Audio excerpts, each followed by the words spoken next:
안녕하세요. 유튜버 미스케롯입니다. 네, 오늘부터 우리가 본격적으로 공부를 해야 되는 시간이 드디어 왔습니다. 그래서 오늘은 우리가 어떤 거부터 학습을 해볼까 하다가 순서대로 나가는 게 제일 좋겠죠. 그래서 우리가 비서시험 같은 경우는 4개의 과목으로 되어 있다라고 말씀을 좀 드렸었는데 그 중에서 첫 번째 과목인 우리가 비서실무부터 학습을 좀 해보도록 할 겁니다. 그래서 뒤쪽으로 가면서 진행하는 부분, 학습을 조금 어떻게 나눌까 하는 부분들이 좀 바뀔 수는 있어요. 그게 무슨 얘기냐면 사실 이제 디테일하게 학습을 하길 원하시는 분들도 있지만 우리가 이거는 자격증을 따기 위해서 학습을 하는 거기 때문에 좀 빨리빨리 나가길 원하시는 분도 있단 말이에요. 그쵸? 전 사실 그런 분들이 제일 많을 거라고 생각이 되는데 그래서 지금 계획으로는 뭐냐면 우리가 이제 학습을 해요. 파트별로 학습을 딱 하는데 뒤쪽에서 요거에 관련된 문제를 한 문제 정도씩만 풀어드리는 거예요.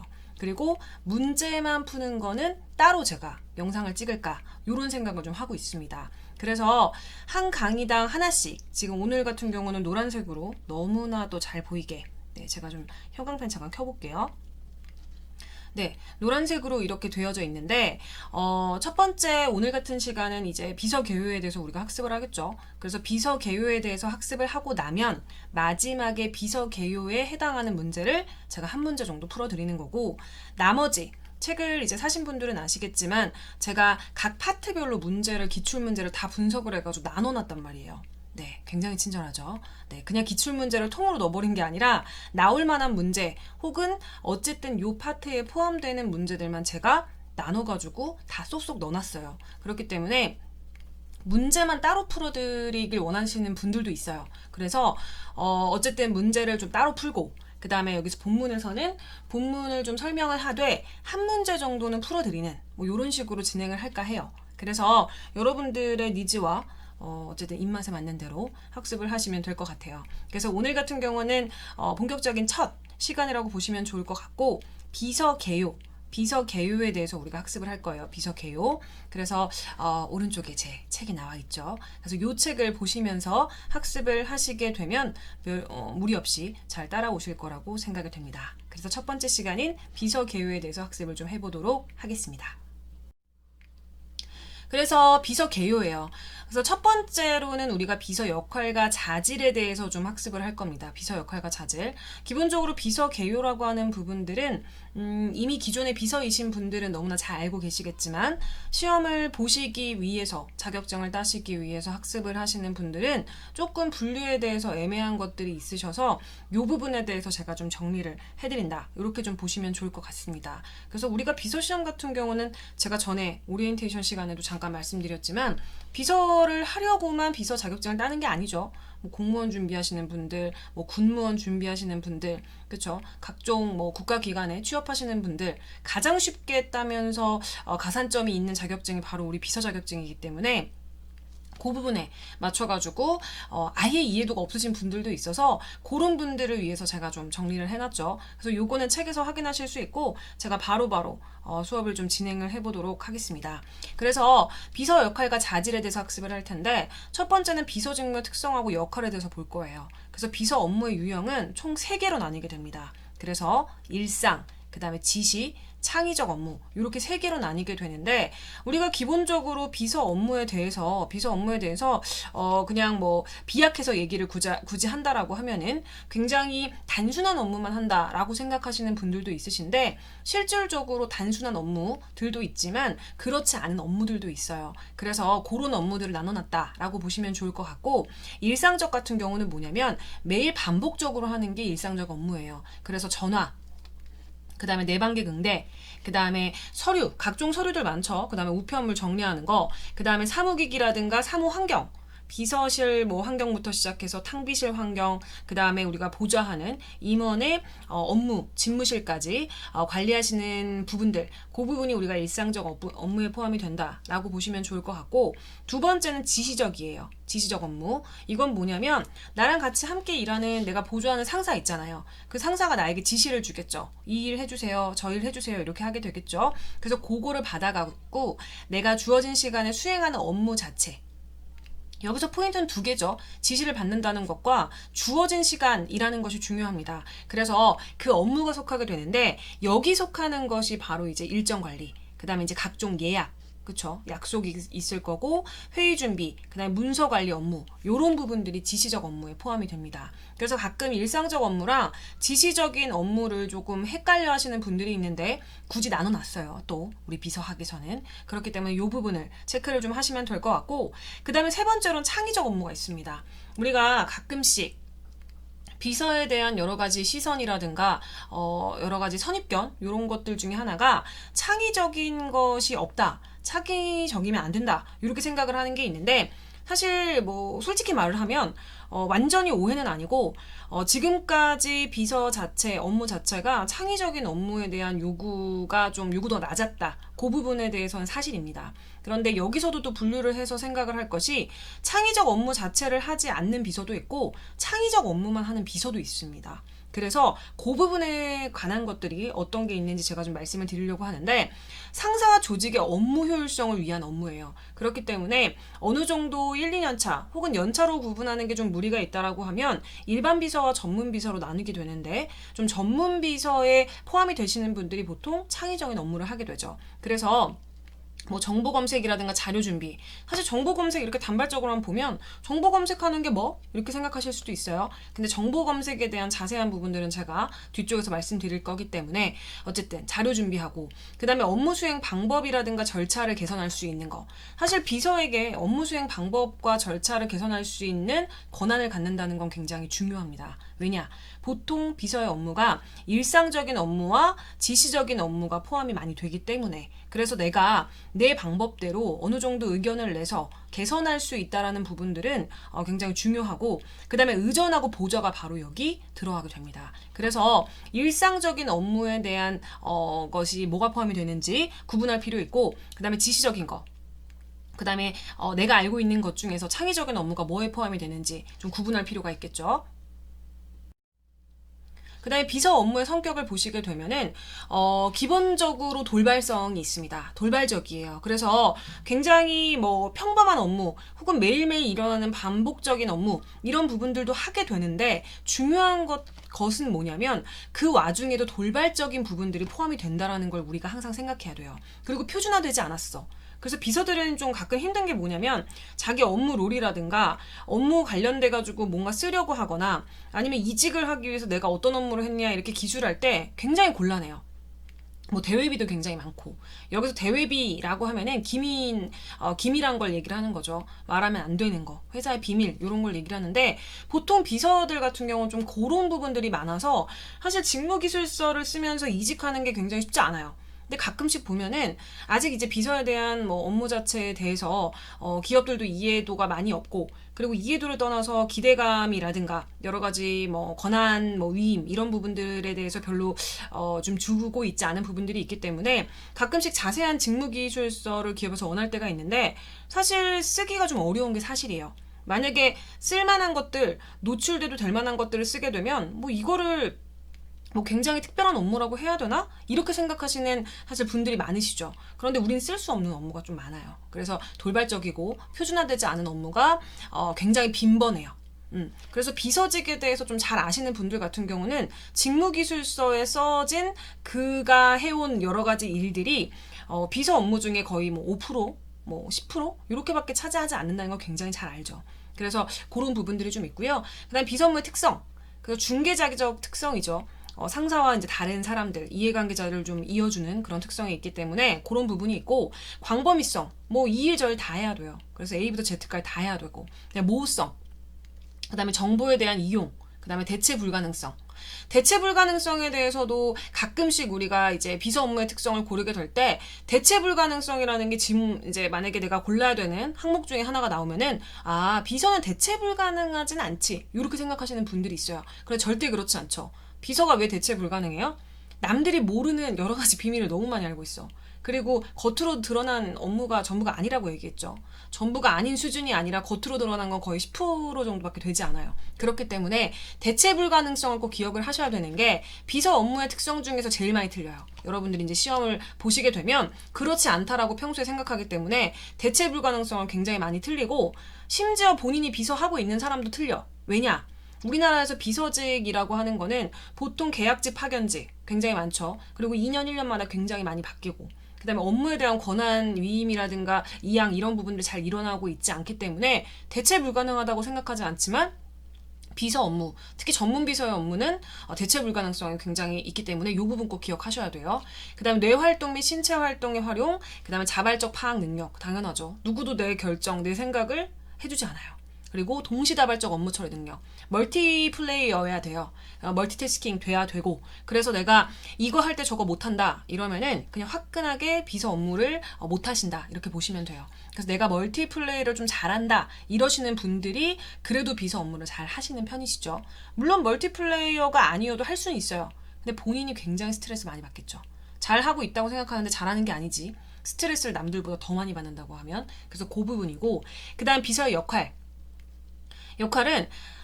상사가 본연의 업무에 전념할 수 있도록 보조하는 역할을 하는 겁니다. 그래서 어쨌든 상사가 만약에 예를 들어서 해야 되는 기본적인 업무가 있다고 하면은 그 업무를 하기 위해서 제반되는 여러 가지 것들을 다 비서가 해줘야 돼요.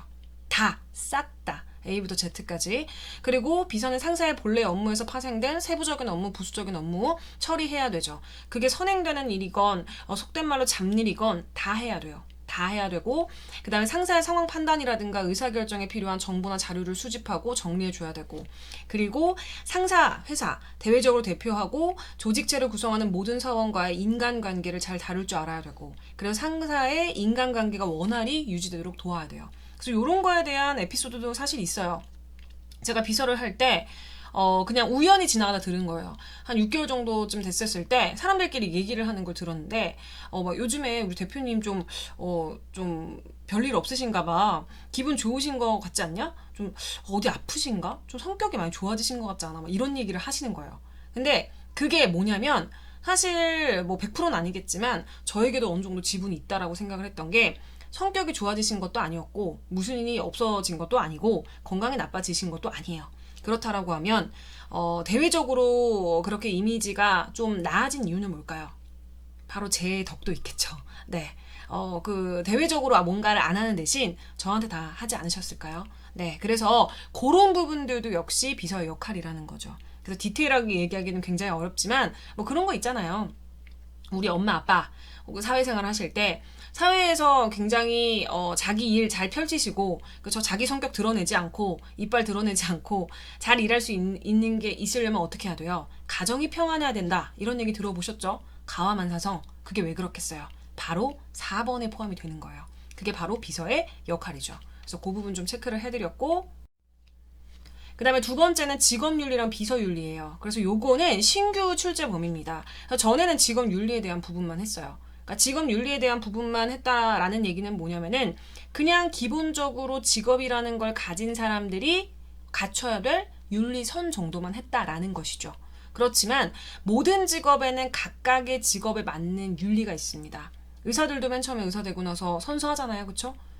의사들의 윤리선과 일반인들의 윤리선이 좀 다를 때, 상충될 때, 이제 뭐 문제가 일어나게 되고 뭐 이런 부분들을 보실 텐데 직업 윤리가 따로 있고요. 비서 윤리가 따로 있어요. 근데 원래 그 전에는 직업 윤리에 대한 부분만 다뤘지만 요번에 추가된 게 비서 윤리라는 거죠. 그래서 비서 과목을 배우셨거나 비서학과거나 아니면 비서를 하신 분들은 그냥 이미 어느 정도 윤리선이라는 게 갇혀 있는데 일반인들 같은 경우 시험을 위한 시험을 보는데 비서 윤리 뭐 알 게 뭐야. 그러니까 어떻게 해야 돼요? 뭐 글로라도 배워야죠. 그쵸? 그렇게 된 거고 직업윤리라는 건 뭐예요? 개인윤리 바탕으로 해서 내 직업에 종사하는 과정에서 요구되는 특수한 윤리규범이에요. 그래서 직업에 종사하는 현대인으로서 누구나 공통적으로 해야 되는 게 직업윤리고 직업을 가진 사람이라면 누구나 지켜야 되는 그 윤리 규범을 우리가 직업윤리라고 얘기를 하게 되는데 이거를 어떻게 조화시킬 거냐? 그쵸? 우리는 어떠냐? 우리 비서는 어떠냐? 업무상 개인의 판단과 행동이 사회적 영향력이 큰 기업 시스템을 통해서 다수의 이해관계자와 관련이 되게 돼요. 그래서 나의 윤리선, 나의 판단이라는 이런 부분들도 있지만 다른 사람을 좀 생각해야 되는 게 비서 윤리에 좀 더 가깝습니다. 그리고 수많은 사람들이 관련이 됐죠. 그리고 공동의 협력을 요구하기 때문에 내가 당연히 맡은 역할에 대한 완수도 필요하지만 투명한 일처리가 필요해요. 사실 비서와 이제 상사가 있다. 그럼 상사가 당연히 주지 비서가 주가 아니죠. 그래서 가끔은 그 윤리선이라는 게 내 윤리선에는 맞지 않지만 그 직업과 상사의 윤리선에 맞춰서 비서 윤리가 가게 되는 경우들이 있습니다. 네. 성인들이라면 어느 정도 이해하실 수 있을 거라고 보는데 어쨌든 그런 부분이 있어서 그런 부분에 맞춰야 되는 것들도 포함이 됩니다. 그리고 규모가 큰 공동의 재산, 정보들을 개인의 권한하에 위임하고 관리하기 때문에 높은 윤리의식이 요구되고 사실 저는 이제 윤리에 대한 부분들을 굉장히 높이 사고 굉장히 중요하게 생각하고 있고 윤리에 대해서는 사실 할 말이 너무나 많고 그리고 학교에서도 수업을 하게 될 때 윤리에 대한 부분을 굉장히 강조를 많이 하게 되는데 어떻게 보면은 기본적으로 직업 윤리에서 요구하는 윤리선보다도 조금 더 높아야 되는 게 비서 윤리예요. 업무 맞는 부분들이 좀 그렇다 보니까 그래서 그런 부분들이 좀 있고 그 부분은 뭐 차차 말씀드릴게요. 그리고 직장이라는 특수 상황에서 갖는 집단적 이제 인간관계는 가족관계, 개인적 선호에 의한 친분 관계랑은 다른 측면의 배려가 요구가 되게 되죠. 그래서 이런 부분들이 좀 있고 그리고 기업은 경쟁을 통해서 사회적 책임을 다하죠. 그리고 보다 강한 경쟁력을 키우기 위해서 조직원 개개인의 역할과 이제 능력이 경쟁 상황에서 적절하게 꾸준히 향상되어야 되는 그런 부분이 있기 때문에 그거에 맞춘 우리가 기업 윤리가 이제 직업 윤리가 필요하겠고 그다음에 각각의 직무에서 오는 특수한 상황에서는 개인적 덕목 차원의 일반 상식과 기준으로는 규제할 수 없는 경우가 많아요. 제가 앞에서 말씀드렸던 부분인 거죠. 내가 굉장히 윤리적인 인간이야. 윤리선이 있어. 그런데 일반적인 상식과 기준으로는 규제할 수 없는 경우가 굉장히 많고 이거는 우리 직업 윤리를 떠나서 비서 윤리에 조금 더 사실 더 포함이 되는 부분이에요. 그래서 이 부분을 좀 체크를 하시면 좋을 것 같고요. 그래서 전문 비서 윤리 강령을 좀 가지고 왔어요. 전문 비서 윤리 강령을 가져왔는데 요거는 이제 사단법인 한국비서협회 홈페이지에서 가지고 온 거예요. 제가 변형할 수는 없기 때문에. 그래서 첫 번째는 직무에 관한 윤리예요. 거기에 뭐가 포함이 되어 있냐면 임원 및 조직과 내방객의 기밀을 유지해야 되는 부분이 있습니다. 그래서 우리가 굉장히 많은 정보를 얻게 되죠. 그렇죠. 그리고 상사라든가 조직 뭐 우리가 거의 매일매일이 기밀이고 거의 매일매일이 비밀의 시작입니다. 비밀의 끝이고 그래서 그 부분에 대한 정보의 기밀을 보장하고 업무 외의 목적으로 기밀 정보를 사용하지 않아야 돼요. 이 부분 너무 중요합니다. 그래서 무조건 기밀을 유지해야 돼요. 내 거에 대해서 뭔가 얘기하는 거는 괜찮지만 다른 부분에 대해서 얘기하는 거는 사실 좀 중요하게 보여지는 부분이고 조직과 상사의 관계예요. 그래서 비서는 전문적인 지식, 사무 능력을 보유하죠. 그래서 그거에 맞춰가지고 수행을 하게 되는데 이거는 우리가 상사와 조직의 이익을 증진시킨다라는 부분을 알아야 돼요. 그러니까 나의 영광도 중요하지만 내가 어떤 부분에 관련된 직무를 맡았냐를 생각을 해보면 내가 주라기보다는 상사와 조직에 대해서 내가 조금 더 판단하고 그들을 위해서 일을 하는 것이 조금 더 주의이기 때문에 그 부분을 좀 신경을 쓰셔라 라는 부분에 포함이 되고요. 그다음에 예의와 정직. 이거 같은 경우는 뭐 모든 직업 윤리에 포함이 되는 부분이지만 어쨌든 직위의 범위를 이제 벗어나게 되는 부분들 항상 이제 체크를 하셔야 되는 부분인데 그런 게 있잖아요. 제가 이제 비서를 할 때 사실 이런 언행이라고 말하니까 좀 웃기긴 하지만 이런 말투와 사실 좀 진취적인 느낌이 나잖아요. 제가 약간 말을 할 때 뭐 실제 성격은 사실 이렇진 않아요. 근데 어쨌든 비서할 때는 조금 더 그거에 맞춰서 내가 업무를 하겠죠. 제가 그래서 직무의 범위를 벗어나지 않게. 평소에 저도 이제 친구들하고 놀거나 개인적으로 가족하고 있거나 이럴 때 이제 말투와 이 직업을 가졌을 때 말투와 다른 직업을 가졌을 때 말투가 좀 다르겠죠. 그래서 그런 부분들이고 그 다음에 동료와의 관계라든가 팀워크 그래서 존중하고 신뢰를 바탕으로 해서 동료들과 관계를 협조적 우호적으로 유지하고 효과적인 팀워크를 이루어나갈수록 노력을 하는데 사실 이 부분 쉽지 않습니다. 비서 업무를 하다 보면은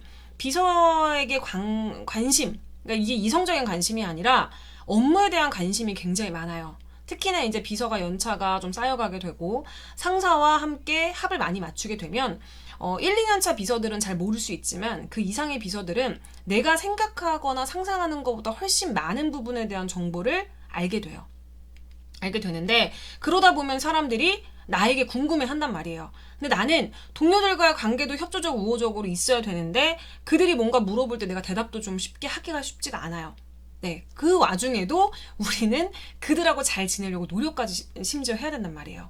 그러니까 내 거를 최대한 덜 내주면서 상대방과의 관계를 굉장히 좋게 유지를 해야 되는 그런 어려운 자리에 있어요. 그래서 사실 비서가 업무도 업무지만 이런 부분이 좀 힘들어요. 이런 부분이 좀 힘들어요. 그래서 비서들 같은 경우는 사실 뭐 이렇게 이미지 관리도 좀 어느 정도 해야 되는 위치에 있으면서 또 중요한 건 한편으로 굉장히 욕도 많이 먹는 자리죠. 함부로 대답하거나 함부로 이렇게 누군가와 이렇게 관계를 계속 막 사적인 관계를 맺기가 굉장히 어렵기 때문에 그런 걸로 좀 이렇게 안 이뻐한다? 좀 기분 나빠한다? 이러시는 분들도 많으시거든요. 비서 업무를 해보시는 분들은 굉장히 많이 아시겠지만 그래서 그런 부분이 있어서 쉽지 않은 부분이에요. 그리고 보상.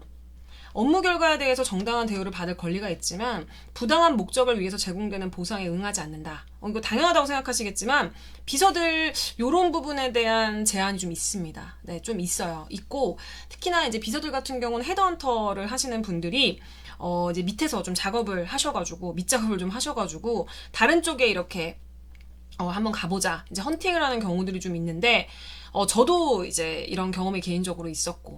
근데 이제 그때, 뭐 이제 말 그대로 이제 경쟁사라든가, 뭐 이런 데서 이제 옮기면 안 되는데, 옮기게 되거나, 그 부분에 맞춰가지고 보상이라든가 여러 가지를 좀 제안을 해서 옮기는 비서들을 좀 본 적이 있습니다. 근데 그런 부분들은 절대 하시면 안 되죠. 이건 뭐 사실 상도덕이라는 게 있는데, 근데 그런 부분들도 사실 이제 윤리선에 다 포함이 되는 거죠. 그래서 헤드헌터 분들이 나쁘다는 게 아니라 헤드헌터 분들은 이제 중요한 부분에 대한 이제 분들 아니면은 굉장히 요직에 있는 분들을 자리를 옮겨주는 직업을 하고 계신데 그분들이 하는 업무도 당연히 너무나 잘하는 업무고 좋은 업무이고 그리고 이직을 하시는 분들도 그만큼 어떻게 보면 인정을 받아서 하시는 분들인데 비서들 같은 경우는 이제 그 부분에 대해서는 좀 다른 직업 윤리를 가져야 되는 거죠. 보통은 이직을 하게 되면 같은 업계로 이직을 하는 게 맞잖아요. 헤드헌터 분들도 당연히 똑같고요. 근데 비서들 같은 경우는 동종 업계로 이직은 할 수 있지만 뭐 경쟁사라든가 이런 부분에 대한 이직을 하게 될 때는 사실 좀 위험한 부분들이 좀 있어요. 그래서 이거는 뭐 제 브이로그라든가 뭐 이런 데서 좀 썰을 한번 좀 풀어볼 텐데 어쨌든 그래서 이제 이 부분에 대한 것들 좀 체크를 항상 하셔야 되고 자원 및 환경 보존 뭐 당연한 거죠. 그 다음에 직무 수행이라든가 봉사 정신 그쵸 이런 부분들도 뭐 당연한 부분들이기 때문에 체크를 좀 하시면 좋을 것 같고요. 그 다음에 두 번째는 전문성에 관한 윤리예요. 그래서 첫 번째는 전문성 유지랑 향상인데 비서는 지속적인 자기 개발을 이제 위해서 여러 가지 훈련 프로그램에 참여 뭐 하셔야 되고 전문성을 유지하고 향상시키는 거 멈춰 있을 수 없습니다. 계속 학습하고 그리고 중요한 거는 아마 비서직을 하시면서도 이 강의를 들으시는 분들이 있는 거예요. 이게 뭐예요? 자기 개발하는 거잖아요. 그렇죠? 그리고 비서학을 이제 전공하시는 분들도 아마 들으시는 분들이 있으실 거고 그리고 내가 비서 시험을 보려고 한 건 아닌데 그냥 뭐라고 하나 이제 궁금해가지고 들어와 보신 분들도 있겠지만 우리 다 교육훈련, 셀프로 그 다음에 어떻게 방법을 해서라도 해야 됩니다. 그 자리를 누군가 보장해주지 않아요. 그래서 끊임없이 학습을 해야 되고 바뀌는 여러 가지 트렌드라든가 상황들 보셔야 됩니다. 시험도 이렇게 바뀌었잖아요. 2020년도까지 별 문제 없이 왔다가 갑자기 30-40%가 확 바뀌어버렸어요. 2021년도부터. 그랬을 때 발전하고 있어요. 그쵸. 그래서 참여하셔야 되고, 그리고 비서교육기관도 있는 걸로 알고 있거든요. 그래서 그런 분데 가셔가지고 하시는 분들도 있고, 항상 하셔야 되고, 전문직 단체 참여. 그래서 내 전문성을 향상시킬 수 있는 전문직 단체에 참여를 해서 정보교환, 여기서 회사의 기밀 얘기하는 거 아니죠. 그리고 상호 교류, 뭐 이런 거 맞춰가지고 서로서로 좀 도우면서 하게 되면 저도 개인적으로 도움받았던 적 많아요. 그래서 비서 옛날에 벌써 10년 넘었죠. 10년 전에 막 카페에 가입해가지고 거기서 이렇게 운영진까진 아닌데 운영진 비슷하게 했었던 적이 있거든요. 그래서 그때도 보면은 그때 당시에 서로 이제 업무에 대해서 고충 나누고 그 다음에 도움 받고 했던 게 굉장히 도움 많이 됐어요. 그래서 요즘에는 어떤 카페가 좀 있고 한지는 잘 제가 개인적으로 모르겠는데 이런 것들은 서로 정보 얻으실 수 있으면 너무나 좋죠. 그리고 품위 유지. 직업의 명예와 품위 향상을 위해서 노력한다. 약간 좀 뭐라 그래야 되지? 좀 거창한 것처럼 보이는데, 그냥 말씀을 드리면 뭐냐면, 비서라고 하는 부분들은 가끔씩 왜 그런 얘기 하잖아요. 사람들이 이제 비서직 하시거나 가끔씩 좀 불편하신 분들이, 이제 불편해 하시면서 말씀해 주시는 게 뭐냐면, 비서가 왜 회사의 얼굴이냐? 뭐 약간 뭐 그런 식으로 판단하는 거냐, 외모만 보고 뭐 하는 거냐, 이런 식으로 말을 하는데, 비서분들 보면은 거의 다 이제 어리거나 젊은 비서들은 외모가 뭐 솔직히 이렇게 까놓고 말해서 나쁘지 않으세요. 뭐 굉장히 월등하고 훌륭하신 분들도 많으시고. 근데 그 외모라고 하는 부분이 그 얼굴 안면만 얘기하는 게 아니죠. 안면만 얘기하는 것이 아니고 전체적인 분위기를 얘기하는 거고, 단정하고 깔끔해야 된다라는 얘기를 하는 거고요. 사실 비서 얼굴 뭐 이런 얘기하거나 비서가 회사의 얼굴이다 이런 얘기할 때 불편해하시는 분들은 좀 너무 그런 신체적인 부분에 포커스를 맞춰서 생각을 하시는 것 같고요. 비서가 회사의 얼굴이라고 하는 이유는 있죠. 그게 왜 그래요? 보통 외부 사람들이 처음으로 회사건 어쨌든 나의 상사건 만나기 위해서 처음으로 맞닥뜨리는 사람이 비서예요. 그렇기 때문에 그걸 외모에만 집착을 해가지고 기분 나빠할 필요가 없어요.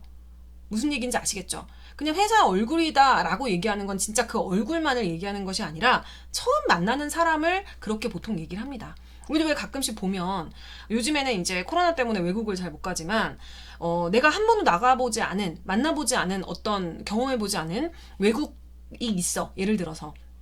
근데 그 사람이 우리나라에 살고 있는 거야. 근데 내가 우연히 그 사람을 만나게 된 거야. 그러면은 나는 우선 첫 경험이잖아. 그쵸? 그 사람에 대한, 그 국가에 대한 첫 경험이에요. 근데 그 사람이 어떻게 행동하냐에 따라서 그 나라에 대한 내 이미지가 바뀐다는 거죠. 아니면 내가 외국에 여행을 가도 마찬가지예요. 공항에 딱 떨어졌어. 근데 그 공항에서 만났을 때 그 분위기, 냄새, 뭐 사람들, 그 다음에 날 대하는 태도, 이런 걸 보면서 그 나라에 대한 이미지가 생겨요. 그런 거 같은 거예요. 그러니까 가볍게 생각하세요. 가끔씩 이제 불편해하시는 분들이 있는데, 불편해하기 시작하면 한도 끝도 없어요. 세상에 불편한 게 얼마나 많은데. 근데 그 불편한 것들이 생각보다 굉장히 불편한 것이 없을 수 있다라는 거지. 해당이 안 될 수 있다라는 거죠. 그래서 어쨌든 비서는 회사 얼굴이고, 설명을 충분히 했으니까 이렇게 단편적으로 얘기도 되겠죠. 비서는 회사의 얼굴이에요. 그렇기 때문에 그 회사에 맞게 내가 그 이미지를 보여줄 필요가 있다라는 거죠. 그래서 우리 회사의 이미지에 맞게 보여지는 것을 얘기하는 겁니다. 무슨 의미인지 아시겠죠? 그렇죠? 그리고 사회봉사, 이거는 뭐 지역사회 발전, 공공의 이익, 그쵸? 요런 부분은 각종 봉사활동 적극적으로 참여하는 거. 저도 비서를 할 때 봉사활동을 했었어요. 비서를 할 때. 그때 당시에 이제 야학에서 교육봉사를 했었는데, 그때 가르쳤던 과목이 도덕, 윤리, 뭐 이런 과목을 좀 가르쳤습니다. 그래서 그때부터 인연이 돼가지고 제가 그런 쪽으로도 좀 책을 뭐 내고 했었는데, 야학에서 원래 6개월 정도만 있으려고 했는데, 6개월이 1년이 되고, 1년 반이 되고, 뭐 이렇게 했었죠. 근데 비서를 거의 하면서 계속 했기 때문에 막 7시, 8시 퇴근을 하게 되면 그 시간에 맞춰가지고 가서 한 2~3시간 정도 야학에서 이제 학생들 만나가지고 검정고시 같이 공부하고 알려드리고 이렇게 했었고요. 그때 지금 생각해보면 되게 좋은 시간이었고 저에게 꼭 필요했던 기간이 아니었나 이런 생각이 사실 많이 들어요. 그래서 그때로 인해서 저한테는 사실 터닝포인트가 됐기 때문에 어떻게 보면은 비서를 하면서 야학에서 교육봉사, 근데 사실 봉사라는 말을 하기도 좀 그래. 저는 그때 제가 누굴 가르친다, 봉사한다 이런 개념보다는 배우는 게 훨씬 많았어요. 개인적으로. 처음에는 막 가르치려고 갔지. 근데 가서 보다 보니까, 생활하다 보니까 야학이라는 거 모르시는 분도 굉장히 많으시죠. 혹시 그냥 관심 있으시면 한번 쳐보세요. 야간학교. 그러니까 자기의 개인적인 어떤 상황에 의해서 그냥 우리가 정규교육이라고 하는 그 타이밍에 정규교육을 받지 않았거나 받지 못했거나 뭐 그런 분들이죠. 그래서 연령대도 뭐 청소년부터 시작해서 7, 80대 노인분들까지도 굉장히 다양했죠. 도움 많이 됐어요. 그래서 거의 가르치러 간다라고 생각했던 게 나올 때는 진짜 많이 배운다.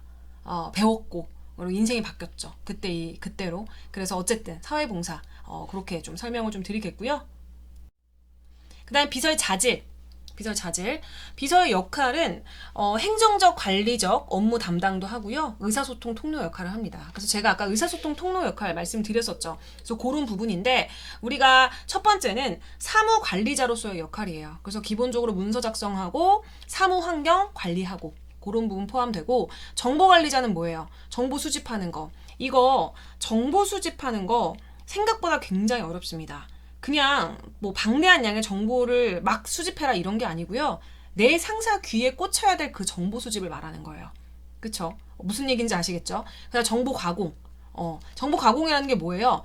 바꾼다, 고친다, 뭐 조작한다 이런 의미를 말하는 게 아니죠. 정보 가공이라고 말하는 부분은 어쨌든 상사가 어쨌든 그 정보 자체를 잘 활용할 수 있도록 맞게 어느 정도 메이킹을 해준다라는 얘기인 거고, 정보 축적이랑 관리 포함되고, 그 다음에 계획관리자로서의 역할은 뭐예요? 스케줄, 출장, 회의 일정. 저는 사실 이제 비서 쪽에서도 이제 강의를 이제 비서학 쪽에서도 강의를 하다 보면 강조하는 파트가 있어요. 교수들마다 강사들마다 본인들이 좀 강조하는 파트가 있는데, 제가 좀 가장 많이 강조하는 파트가 보통 요 일정이라든가 출장 요쪽 파트랑 그 다음에 윤리에 대한 파트를 좀 많이 강조를 합니다. 비서 업무를 해보니까 굉장히 중요하다라는 부분이 좀 있어서, 그래서 어쨌든 요 부분이 좀 있고, 재고 관리자로서의 역할, 뭐 재고 수준 관리라든가 비용 절감 효과 측정하는 거, 요건 진짜 전문 비서의 수준까지 올라가게 되면 여기까지 다루게 되지만, 실질적으로 그렇지 않은 비서들도 많아요. 그래서 자기가 비서를 하면서 난 이런 거 안 하는데 이렇게 말씀하시는 분들은 연차가 좀 덜 됐을 가능성이 높아요. 네, 여기까지는 권한이 오지 않은 거죠. 그리고 이제 기타 역할은 내방계 관리자, 그 다음에 이미지 대표자. 그래서 제가 아까 앞에 말씀드렸었던 이미지에 대해서 당연히 대표자이죠. 처음 만나는 사람이기 때문에. 무슨 얘기인지 아시겠죠? 그냥 바꿔서 생각하면 내가 새로운 곳에 떨어졌을 때 처음 만나는 그 사람이 그 전체 새로운 곳의 이미지가 되는 것과 같아요. 네, 무슨 얘기인지 아시겠죠? 그 다음에 비서의 신뢰성. 어떠한 경우에도 거짓 보고는 하지 않아요. 솔직하게 보고를 해야 되는 거고, 약속 시간 내에 일을 완수해야 됩니다. 그래서 하늘이 쪼개지건 내일 나라가 없어지건 상관하지 않고 오늘 일은 오늘 다 내가 완수를 해야 된다는 마음을 가져야 되고요. 그 다음에 이래처리의 독선이라든가 독단은 버려야 되죠. 네, 이 부분 중요하고요. 그리고 언어의 정확성을 위해서 문장 작성한 다음에 소리 내보고 숫자라든가 한자 항상 체크를 좀 하셔야 되죠. 그래서 내가 언어라든가 이런 부분에 대해서 요즘에 좀 많이 신경을 쓰셔야 되는 게 뭐냐면, 저도 비서를 할 때는 실수를 좀 많이 안 했었는데, 그 요즘 같은 경우는 SNS 시대죠. 카톡부터 시작해가지고 뭐 라인 뭐 여러 가지 뭐 사실 인스타 뭐 이런 거 많이 하시잖아요, 그렇죠? 그러다 보니까 거기에서 쓰는 용어 자체를 내가 공식적인 언어로 가끔 쓰는 경우들이 있어요. 비서들 중에 그런 분들을 봤어요. 그래서 대답 같은 거 할 때 뭐 이런 거잖아. 냉이라고는 안 하겠지 요즘에. 설마 넵 안 되잖아요 사실. 그쵸? 내내 강조하려고 내내도 안 돼요. 네 하고 끝내야 돼요. 그렇습니다. 이렇게 끝내야 되지, 냉은 그래 잘 안 쓴다 쳐. 넵 많이 써요. 그리고 넵도 그렇다 쳐. 네네 알겠습니다. 마치 내가 굉장히 강조하는 것처럼 하지만 실질적으로 이거는 쓰시면 안 되죠. 뭐 문법 맞지 않잖아요. 그래서 이런 부분까지 다 포함이 되는 겁니다. 그리고 아무리 시간이 급해도 한 번 보고 한 번 읽는 여유를 가져야 되고, 그 다음에 오자 탈자 막기 위해서 사전 이런 거 최대한 활용하셔야 되고, 기본적으로 당연히 우리가 한국 사람이긴 한데 한국어 능력 시험을 통과하지 않은 사람이라면 내가 알 수 없는 것들이 가끔 있어요. 그쵸? 뭐 문법이라는 게 원래 그렇잖아요. 그쵸? 그래서 문법이라는 것이 좀 애매하다 싶으면 무조건 찾아보세요. 이거 사실 가끔씩 그럴 때 있잖아요. 뭔가 그래 점 같은 거 찍었다 안 찍었다 할 수 있어. 띄어쓰기도 뭐 우리가 초반에 초등학교 1학년 들어가면 배우는 게 뭐 아버지 가방에 들어가신다지만, 아버지 가방에 들어가신다 수준은 아니지만 띄어쓰기 가끔 틀릴 수 있습니다. 그런데 진짜 틀리지 말아야 될 부분을 틀리게 되면 사람이 갑자기 그걸 보는 순간 좀 없어 보여. 이메일이라든가 문자, 보고서 이런 데 있는데 거기서 다른 거 너무 좋고 완벽하고 그런데 진짜 어이없는 데서 문법 틀리거나 표준어 틀리거나 맞춤법 틀리면 사람이 갑자기 없어져 보여요. 신뢰성도 확 떨어지고. 그렇기 때문에 요거 진짜 체크 많이 하셔야 돼요. 무슨 얘기인지 아시겠죠? 체크하시고, 그 다음 비서의 역량, 건강 볼 거예요. 건강.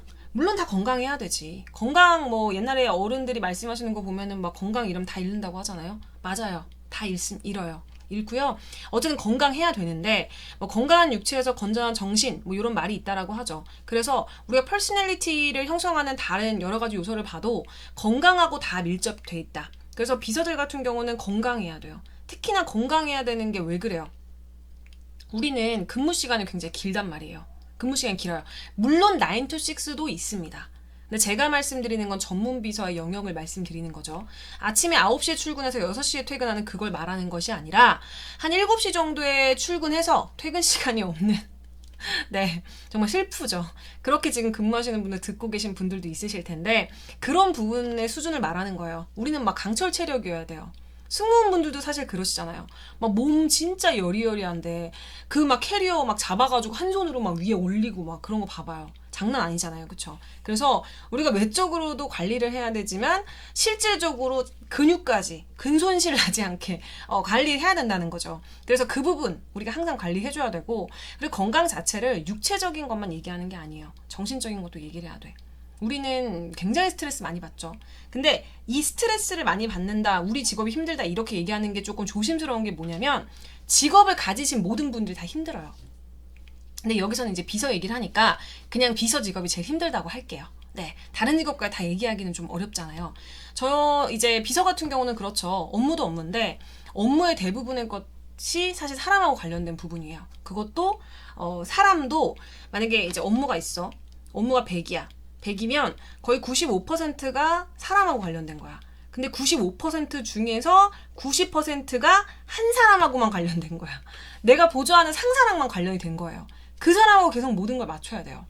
내가 진짜 너무 사랑하고 진짜 어떻게 보면은 진짜 내 자식처럼 진짜 물고 빨고 해도 안 될 판에 사실 우리가 그런 관계로 만난 건 아니잖아요. 그런데 그와 혹은 그녀와 계속 그렇게 기민하게 업무도 하면서 또 약간 표정 관리, 멘탈 관리, 육체 관리 다 해줘야 된다는 거죠. 얼마나 스트레스 많이 받겠어요. 한 사람하고만. 그래서 이게 스트레스 관리한다는 것 자체가 굉장히 쉽지 않거든요. 네, 쉽지 않은데 어쨌든 간에 우리는 스트레스 관리를 해줘야 된다는 거지. 그래서 여기는 굉장히 뭐랄까요? 교과서적인 말로 써놨는데 비서 스트레스를 이렇게 관리할 수 없다는 거 너무 잘 알고 계시죠? 그래서 제가 이제 말씀드리고 싶은 건 뭐냐면 꼭 취미 생활이 있어야 됩니다. 나만의 취미 생활이 있어야 돼요. 그것도 굉장히 거창한 거 말고 내가 그냥 시간 쪼개가지고 할 수 있는 나만의 그 건강한 취미 생활이 있어야지. 그러니까 내가 제일 좋아하는 걸 할 수 있어야 돼요. 그렇지 않으면 스트레스 내성이 강하지 못하신 분들은 비서 하시기가 좀 쉽지 않습니다. 그러니까 업무가 굉장히 고도화되고 이렇게 뭐 어려워서라기보다는 이게 한 사람하고 계속 뭔가 해야 된다라는 것이 이게 쉽지 않은 거예요. 그래서 왜 우리 엄마 아빠 보세요. 엄마 아빠. 저희 엄마 아빠 말고 엄마 아빠 보세요. 여기 사랑해서 결혼했지만 싸우잖아요. 근데 우리는 상사랑 못 싸운단 말이에요. 그래서 이제 관리를 좀 하셔야 된다라는 부분들을 좀 말씀을 좀 드리겠고요. 지식하고 기술을 좀 볼게요. 제가 아까도 말씀드렸지만 비서 같은 경우는 여러 가지 업무를 한 번에 제가 처리를 해야 된다. 그래서 아까 말씀드렸지만 멀티를 못하는 사람은 좀 쉽지 않을 거다 말씀을 좀 드렸었는데 그렇기 때문에 멀티도 돼야 되고 다방면의 지식도 가지고 있어야 되고 그래서 여러 가지 것들에 대해서 이제 많이 알고 계셔야 되는데 여기에는 깊고 자세하다 이렇게 이제 어떻게 보면 학문적으로 좀 말씀을 드렸지만 만약에 깊은 것이 더 중요하냐 아니면은 자세하게 하는 것이 더 중요하냐 아니면은 깊고 자세하게보다는 좀 넓게 하는 것이 더 중요하냐라고 한다면 제일 베스트는 깊고 자세하게죠. 그렇지만 만약에 내가 초임 비서라든가 비서를 처음에 시작할 때라든가 라고 본다면 한 가지만 이렇게 파고드는 것들보다는 그래도 좀 얕더라도 상대적으로 좀 얕더라도 넓게 아는 것이 좀 비서한테 좀 중요하다라고 볼 수 있습니다. 물론 이제 전문 비서로 넘어가게 되면 당연히 깊고 자세하게 알아둬야 되는 거는 당연한 부분이고 그리고 지식하고 기술은 하루가 다르게 발전하는 거랑 원론적인 비서개론이나 인간관계론 뭐 이런 것들이 있다라고 했는데 어쨌든 시대가 변하기 때문에 그쵸? 시대가 변하기 때문에 흐름이라든가 트렌드를 좀 알자라고 하는 부분이라고 보시면 돼요. 그래서 뭐 비서개론이라든가 인간관계론 같은 경우는 저도 이제 학교에서 여러분들은 아니죠. 학생분들하고 우리가 이제 공부하는 부분인데 계속 뭐 주변의 상황이라든가 세상 돌아가는 거 관심 갖고 하셔야 되는 게 너무나 당연한 부분이고요. 그 다음에 풍부한 경험. 일반적으로 교육기관에서 지식과 기능을 배우고 익혔다라고 해도 실제 업무를 수행하다 보면은 이제 뭐 어떻게 보면 지식이나 기술이 원활하게 사용된다고는 볼 수 없다라고 되어져 있는 게 뭐냐면 어쨌든 왜 가끔씩 그런 얘기 우리가 하잖아요. 누구한테 막 연애 상담을 막 해. 그런데 연애 상담도 좀 실제로 해본 친구한테, 그런 사람한테 상담하는 것과 글로 연애를 또 배운 사람들하고 연애 상담을 하는 것은 좀 다르잖아요. 그쵸? 물론 우리가 이제 교육기관에서 학문적으로 학습을 하는 것들도 굉장히 중요하지만 학습 자체를 다 끝내고 나서 업무를 해야겠다, 이렇다라고 하면 좀 늦을 수 있어요. 조금 실수나 아니면은 내가 시행착오가 있다라고 하더라도 어느 정도 학습이 된 다음에는 필드로 나가야 돼요. 필드로 나가야 우리가 진짜 아마추어에서 어쨌든 프로가 될 수 있는 부분이죠. 그래서 저 같은 경우도 뭐 실제로 비서를 뭐 이제 4년 정도, 물론 더 길게 하신 분들 뭐 사실 총 합치면 4년은 아니고 한 5, 6년 정도 돼요. 5, 6년 정도 비서 업무를 했었는데, 6년 정도, 네네, 그렇게 비서 업무를 했었는데, 비서 업무를 해보고 나서 이렇게 학문을 가르쳐 주시는 분들도 있지만, 비서 업무를 하지 않고 정말 이렇게 학력적인 부분을 차곡차곡 쌓아가지고 이렇게 비서에 관련돼서 학문을 또 가르쳐 주시는 또 교수님들 혹은 강사분들 혹은 선생님들이 있으시죠. 그래서 저는 사실 학문도 학문이지만 제가 비서를 했었던 게 굉장히 도움이 많이 됐어요. 도움이 많이 됐고, 또 이게 뭐가 도움이 많이 되냐면, 지금 선생을 하다 보니까 지금 현재는 뭔가 학문적으로 이렇게 시험에 나오거나 책에는 담겨 있지 않았는데, 나중에 어떤 부분이 비서학에 추가가 될 수 있겠다라는 그런 예측이 되는 거예요. 혹은 시험 문제 같은 경우도 마찬가지예요. 지금까지는 나오지 않았었고 다루지 않았었는데, 무조건 이 부분은 다룰 수밖에 없다. 왜냐? 비서 업무를 하면서 그 부분이 계속 부딪히기 때문에 지금까지 이게 문제가 없는 건 진짜 문제가 있는 것이다, 이렇게 생각될 때가 가끔씩 있거든요. 그래서 저는 개인적으로 이 풍부한 경험을 했었던 게 지금 선생 하는데도 도움이 좀 많이 개인적으로 됐고, 그리고 비서 관련돼서도 계속 이렇게 학문으로서 이제 다가가기는 하지만 감각을 좀 그래도 덜 잃을 수 있는 것 중에 하나가 과거에 실제로 비서를 했었던 경험이 있었기 때문이 아닌가, 뭐 이런 생각이 들어요. 그래서 어쨌든 풍부한 경험이라고 하는 부분들은 책 몇 가지를 갖다 줘도 이길 수 없는 부분들이 분명히 있기 때문에 그 부분이고요. 그리고 또 임기응변의 처리가 요구되는 사태라든가 사고가 발생할 경우 경험 있는 비서의 실무 경험은 합리적인 처리에 도움이 될 것이다. 실제로 그렇죠. 그래서 물론 과거에 일어났던 모든 일들이 현재의 나에게 다 적용이 되는 것은 아닙니다. 그렇지만 과거에 일어났었던 일과 비슷한 일들이 있다라고 하면 어느 정도 예방이라든가 대비는 충분히 할 수 있기 때문에 트렌드적인 부분들을 차치하더라도 분명히 경험이라고 하는 부분들은 돈으로 주고 살 수 없는 그런 부분이라는 거죠. 그래서 풍부한 경험 좀 설명을 드렸고, 그리고 퍼스널리티 같은 경우, 요거 같은 경우는 이제 항상 기밀이라든가 이런 부분, 뭐 보안 이런 부분 나오게 되는데, 우리 같은 경우는 보통 최고 경영층, 그쵸? 그쪽에 이제 속해져 있는 부분들이 있어요. 물론 이제 조직이라고 한다면 기업에 속해져 있는 것은 맞지만 업무 자체가 아까도 말씀드렸듯이 90% 정도가, 그쵸? 업무의 대부분이 내가 최고 경영층과 함께 발을 맞춰서 일을 해야 되는 부분들이기 때문에 우리가 기밀부터 시작해가지고 조직을 움직이게 하는 인사가 만사라는 얘기 들어보셨는지 모르겠어요. 너무 어리시거나 젊으신 분들은 모르실 수 있겠지만 사람을 적재적소에 어떻게 배치하고 이미 배치된 사람을 또 어떻게 해체시켰다가 또 합치게 되고 채용을 어떻게 하고 뭐 이런 것들이 사실 조직에서는 굉장히 중요합니다. 그쵸. 어차피 조직에 누군가가 포함이 됐다. 그러면은 사실 뭐 속된 말로 도끼 객끼이에요. 비슷비슷한 사람들을 뽑은 겁니다. 근데 그 중에서 비슷한 사람들을 가지고 왜 A라는 회사는 되게 잘 나가고 왜 B라는 회사는 그렇지 못할까? 그거 바로 인사 문제예요. 근데 우리는 그걸 계속 듣는단 말이에요. 그렇기 때문에 우리는 그런 비밀을 지킬 수 있도록 입이 무거운 사람이 될 필요가 있는 거예요. 그래서 우리가 만약에 비밀을 누설했다, 그러면 직업 잃죠. 그런 비서를 실제로 본 적이 있고, 네, 그렇습니다. 그렇기 때문에 요 부분에 관련돼서는 항상 우리가 기밀을 지키고 신중해야 된다라는 부분들을 좀 생각을 해두시는 것이 좋겠죠.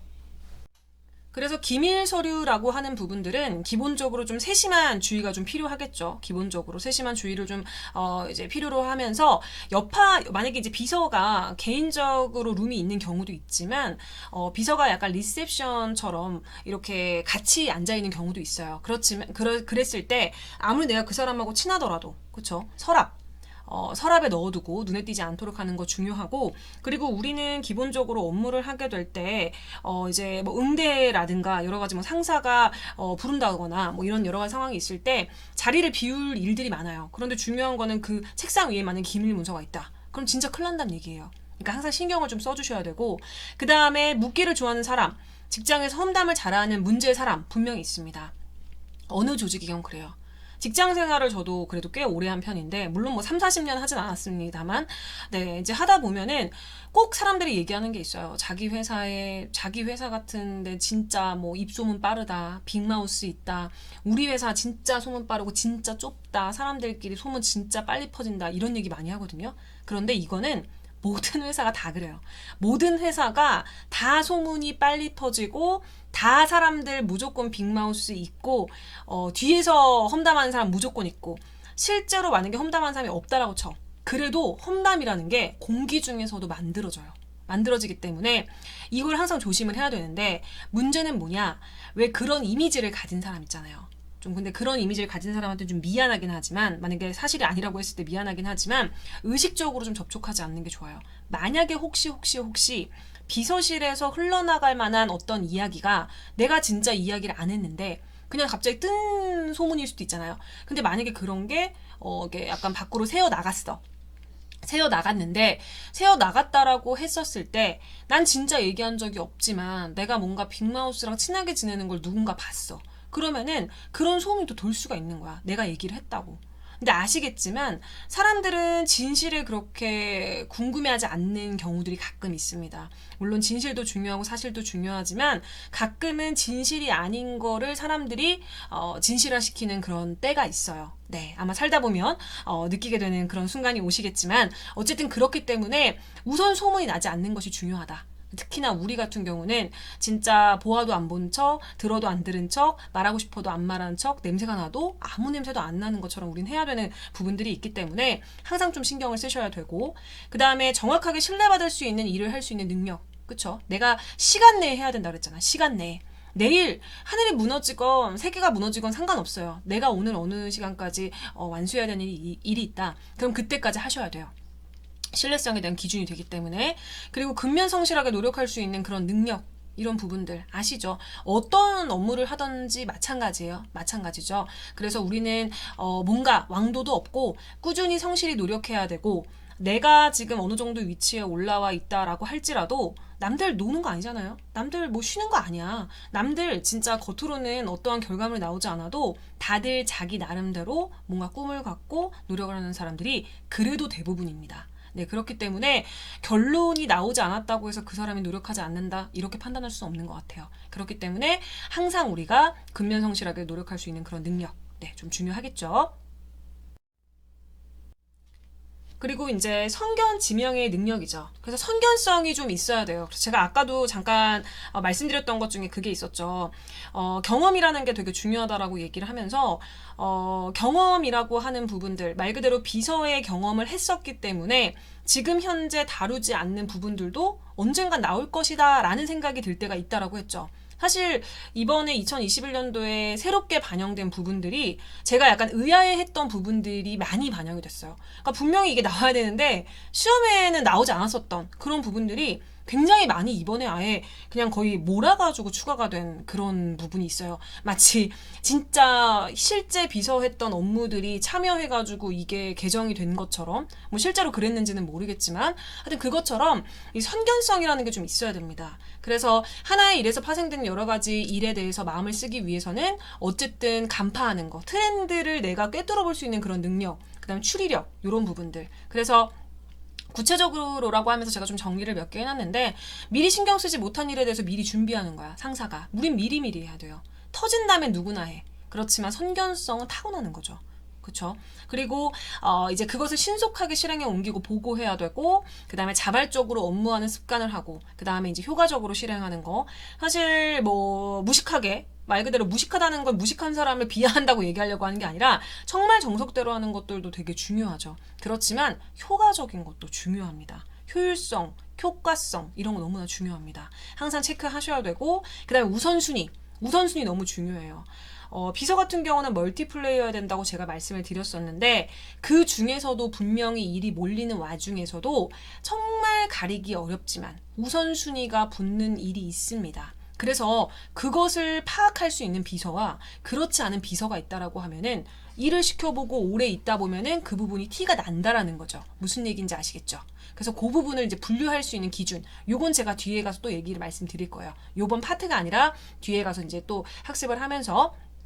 그리고 상황 판단 적절하게 해서 좀 침착하고 신중하게 할 필요가 있어요. 비서가 물론 자기가 가진 개인적인 성향이 있겠죠. 개인적인 성향이 있는데 그 성향도 성향이지만 예를 들어 성향이 비서에 너무 잘 맞는다면 상관이 없겠지만 내가 예를 들어서 조금 약간 호들갑을 떠는 타입이라든가 호들갑을 이렇게 막 떠는 타입이라든가 내가 별게 아닌데 좀 놀래는 타입이라든가 뭐 여러 가지가 있을 수 있겠죠.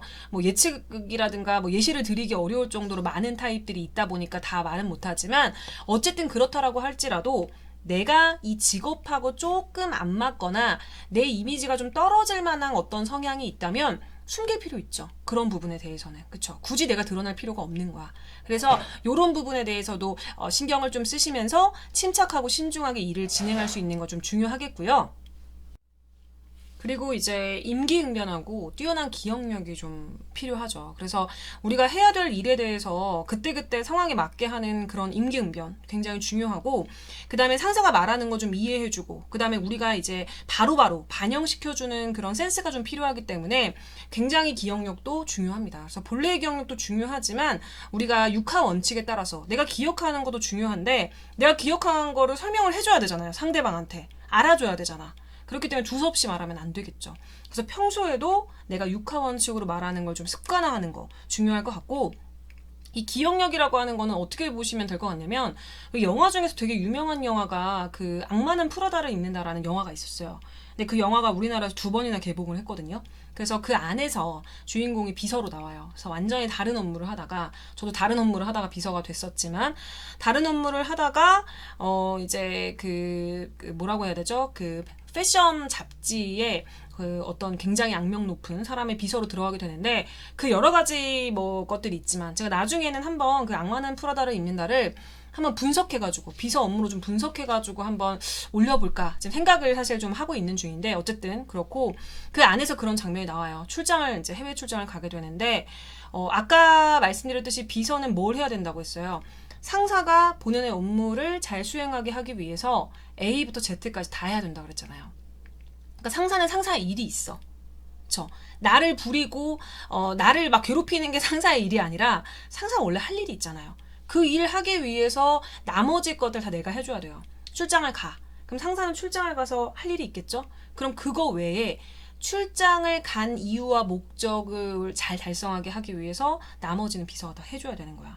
그렇기 때문에 거기서 비서가 뭘 하냐면 무슨 파티인가 그런 데를 가요. 근데 그 파티가 놀러 간 건 아니죠. 그 안에서 여러 가지 비즈니스가 일어나게 되는데 옆에 딱 붙어서 합니다. 앞에 누가 와요. 그러면 이제 대표는 이제 표정을 막 지으면서 누구냐고 묻는 거죠. 근데 묻지 않아도 옆에서 비서는 말해주죠. 아, A 회사의 누구 편집장입니다. 그러면은 딱 왔을 때쯤에 이미 알고 있었다는 듯이 손을 내밀면서 안녕하세요, 잘 지내셨죠? 막 이러면서 뭐 중요한 여러 가지 뭐 집안 상황 이런 것도 옆에서 계속 브리핑을 해줘야 됩니다. 그것도 티 안 나게. 그래서 참 쉽지 않아요. 근데 대부분의 비서들이, 전문 비서들이 그렇게 일을 하고 있고, 뭐 우리라고 뭐 얼마나 뭐 IQ가 뛰어나겠어요. 그런데 그만큼 또 노력하고 일을 해야 된다. 뭐 이런 얘기겠죠. 그래서 그렇게 해서 좀 생각이 좀 났었고요. 그 다음에 충실함하고 겸허한 태도. 네, 요거 중요하죠. 왜냐면 이미지 자체가 좀 안 좋을 수 있어요. 비서 같은 경우는. 왜냐면 사람들하고 잘은 지내야 되는데 동료들이라고 한다면은 보통 나보다 연령대가 많을 수밖에 없잖아요. 내가 보조하는 상사가 통상적으로 내 동료들보다, 그러니까 내 연령대보다는 보통 높은 편이고, 내가 아무리 사원으로 입사를 했다라고 할지라도 내가 평상시에 계속 맞닥뜨리는 사람은 부장급 이상이니까. 그래서 동료 비슷한 나이대의 다른 직장 동료들이 보면은 속된 말로 좀 싸가지 없어 보이거나 쟤 왜 이렇게 센 척해 이렇게 보일 수 좀 있거든요. 그렇기 때문에 외적으로 보여지는 거야 뭐 정말 어쩔 수 없죠. 내가 노력을 아무리 해도 내 일이 그런 거니까 뭐 아무 데서나만 말할 수 없고 진짜 쉽게 상사 욕도 할 수 없고 직장인이라면 다 누구나 또 상사 욕 한 번씩 하잖아요. 근데 우리는 할 수가 없잖아요. 그쵸? 회사를 그만둔 다음에 저처럼 10년이나 지나야 상사 욕하는 거지. 못하잖아요, 사실. 그렇기 때문에 좀 이미지 자체가 굉장히 도도하게 잡힐 수 있어요. 그렇지만 우리 마음으로는 항상 이런 마음을 가져야 된다. 무슨 얘기인지 아시겠죠? 네, 그래서 우리가 비서 개요를 첫 시간으로 우리가 오늘 학습을 좀 해봤고, 그 중에서 우리는 비서 역할과 자질, 그쵸? 비서 역할과 자질에 대해서 학습을 했어요. 네, 여도 제가 써놨죠. 그래서 요거는 저희가 이제 한 파트를 나가고 나서 문제를 보통 해당되는 파트에 제가 한 뭐 적게는 7문제, 많게는 한 12문제 정도 요렇게 해서 한 과목당 제가 100문제로 구성을 했어요. 책을 보시면 아시겠지만.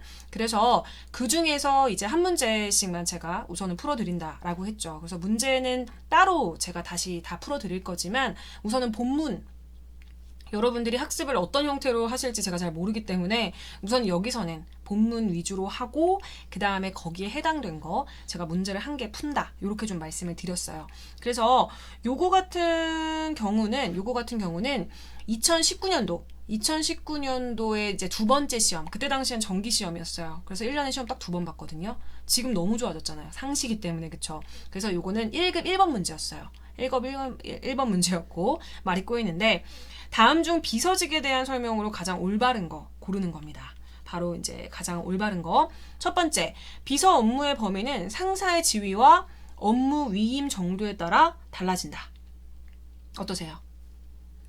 우선은 제가 읽어드렸고, 두 번째, 모든 조직은 표준화된 비서 직무 기술서에 따라서 비서의 자격 업무 권한들이 명시되어 있다. 제가 표준화되어 있다라고 했어요? 아니라고 했어요? 아니라고 했잖아요. 그쵸? 보통 이제 비서 업무를 하시는 분들 같은 경우는 표준화되어 있지 않다라는 걸 너무 잘 알아요. 그쵸? 불명확하고 항상 그런 식인데, 비서 업무를 해보지 않으신 분들 같은 경우는 지금 2번 같은 경우 너무 완벽하게, 그쵸? 기술되어 있는 그런 느낌이라서 명시가 되어 있구나 이렇게 생각하시는 분들이 있을 수 있어요. 이건 올바른 게 아니야. 이건 답이 아니에요. 틀렸어. 그 다음에 세 번째, 비서는 경력과 상사의 신임도에 따라서 상사의 위임 없이도 업무 의사결정을 할 수 있다. 업무에 대한 결정권자가 아닙니다. 제가 비서는 아까도 말씀드렸지만 업무에 대한 결정권자가 아니기 때문에 혼자서 업무의 의사결정을 할 수 없어요. 그렇지만 만약에 위임이 있다. 그러면 업무의 결정을 할 수 있어요. 그래서 보통은 업무 의사결정자보다는 제가 아까 통로라고 했잖아요. 통로. 그렇기 때문에 중간 통로 역할을 할 수 있다라고 했지, 위임 없이도 업무에 대한 의사결정을 할 수 있다 이렇게 말하진 않았어요. 그리고 4번, 비서는 조직의 업무 절차 및 문서 서식 등을 상사에 맞추어 개선 및 개발하는 등의 창의적 업무 수행이 가능하다. 제가 창의적인 업무 수행은 뭐라 그랬었죠? 아까? 의전이라든가 보좌 뭐 이런 쪽이라고 말씀을 드렸었어요. 그래서 이것도 역시 답이 아니죠. 그럼 답이 뭐예요? 1번. 이거 답을 다른 걸로 표시해볼까? 1번.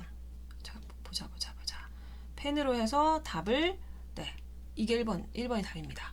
네. 문제 어떠세요? 문제 쉬운가요? 좀 약간 헷갈리지 않아요?